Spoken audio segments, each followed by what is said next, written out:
Nick Latooth here, fly fishing guide in Western Colorado. I want to talk about one of my tools that I use on a daily basis. If my boat is my office and my boat bag is my briefcase. And I really like the Dry Creek bag from Sims here. There's a lot of cool features to it. Obviously, it's got to hold everything that I need, and it's pretty junky right now. This is kind of just thrown together after my last trip to the season. But it stores everything I need in there. But one of the best features of this bag, and I'm sure you've seen it before, is this like snap buckle there. Just close it. It usually finds its spot. And that's all well and good. But the best thing about this bag is the lid. If you open the lid up, you can see how it's kind of offset here. Little indentions. And it's got zipper too. So it's not just the closure there, but the zip. But you notice the bag, it encloses everything.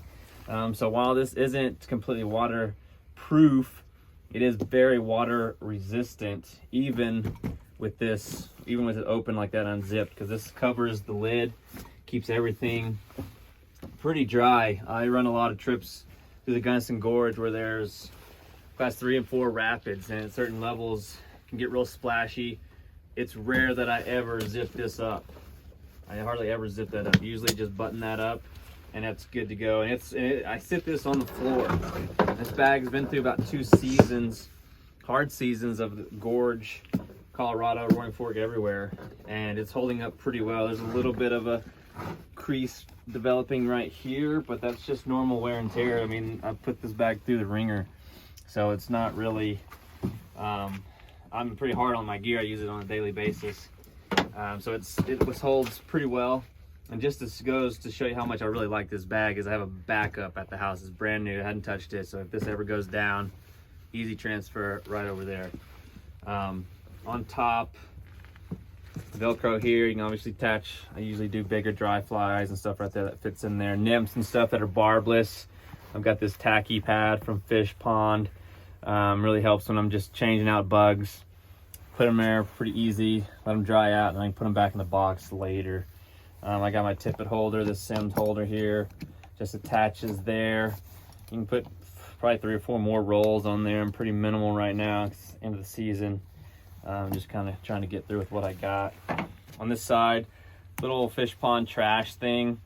Honestly, it's pretty small. It's hard to even get line in there, but it works really good for your Zens or whatever pouches you're into these days. I like that for that purpose, really, and gum. Stuff like that you want to find at the bottom of your boat. Over here, this is kind of unique. I carry these to the gorge. We don't have anchors on our rafts through there. So sometimes it's nice just to have a little nut. And you can put like a little cam strap in. If you get next to a rock wall or something, you can find a hole. Kind of put that in there, and that anchors you there if you need to retie or whatever. So just a couple of small ones because of the bigger cam straps. You can get some of those in bigger holes. Forceps, little spot right there for them. But let's dive into the bag. Little hand towel there. Clients sometimes need to wipe their hands and stuff. I like keeping my hands dry when I can too. Dr. Slick pliers. I like these. These have little nippers right there. So for cutting bigger line, or for you lose your nippers. It's just nice to have. I usually wear this on my belt in the gorge, but it lives in the pack when I'm not there. Sorry to say these are not sours from Buc-ee's. I've eaten them all, but that's business cards. Nice dry place to keep those. Sunglasses. I have mine on. These are Shady Rays. I've worn these for years. I'm kind of transitioning over to Smiths, like the ones I have on, but these are great for trout. I love the interchangeable lenses. Pops in, pops out real quick. So if you go from a low light situation to a high, it's real easy to switch those out. So I really like those. Pretty good bang for your buck there too. Not really affiliated with them, but they do have a good product. Like I said, my boat bag's a little disorganized. Big swivels, ranging all different sizes. We'll get into a little bit more why I use the swivels here in a bit, but these are just for ice breakers for clients. They eat that shit up, so I'll leave them in there. More split shots. Today we're going to be doing a lot of nymphing, so split shot will come in handy. 2 reels. I usually don't carry 2 backup reels in here, but that's what we got today. Looks like, oh, this is a 5-weight reel. I know why I have 2 in here. My last gorge trip, sometimes clients bring 5 and 6 weights. This is a 5-weight reel floating line, and then this is a 6. I tend to do more 6 weights. That's the Galvin Rush Light, also a really good reel. Dive into that more at a later time. But yeah, usually in the gorge, carry backup rod, backup reel, just in case something goes down. Let's go with this first. Clear out this pocket. This is my leader wallet. Various different sizes of leaders in there. Keeps them all in one spot. Ziploc bag full of hydration stuff. Gotta stay hydrated out there.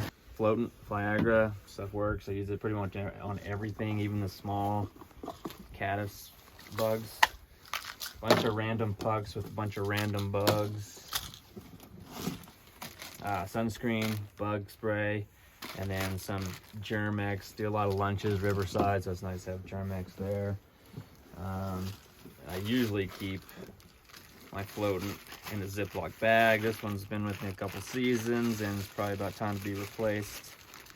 But always good to have those in Ziplocs, because one of those bottles busts and then it gets all over your fly bag or your bag and makes a mess. So try to keep it not making as big a mess. And then another roll of spare tippet.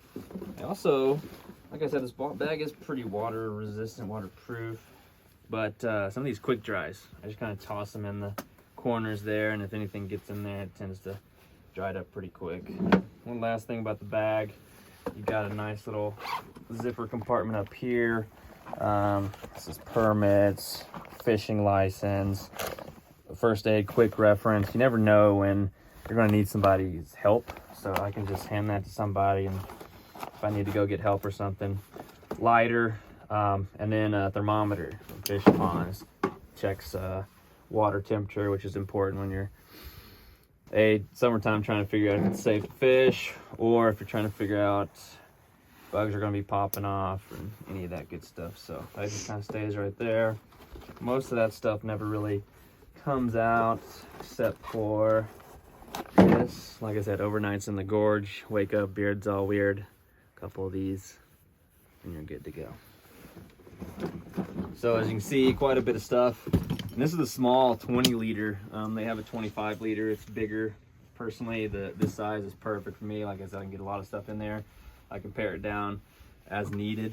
And this is kind of maxed out from all my bug boxes in there, because it's rare that I'm ever doing all 3, streamers, nymphing, and dry flies. Usually, if you're going more the streamer route, you can get rid of some of your dry flies or nymphs and whatever have you. So that's the Sense boat bag. Highly recommend checking it out if you're into, you need a boat bag. Even if you're not, I'm in a boat 90% of the time. Obviously, I'm not taking this walk weighting with me. But if you're more of a walk weight person, you can kind of keep this in your vehicle, keep your boxes, keep all your gear in there, and just take it out as you need. Hit the river, come back, dump it back in. But that's pretty much the boat bag. I can get into more details on this particular gear at a later time. But check the link out below and go get one if you would like.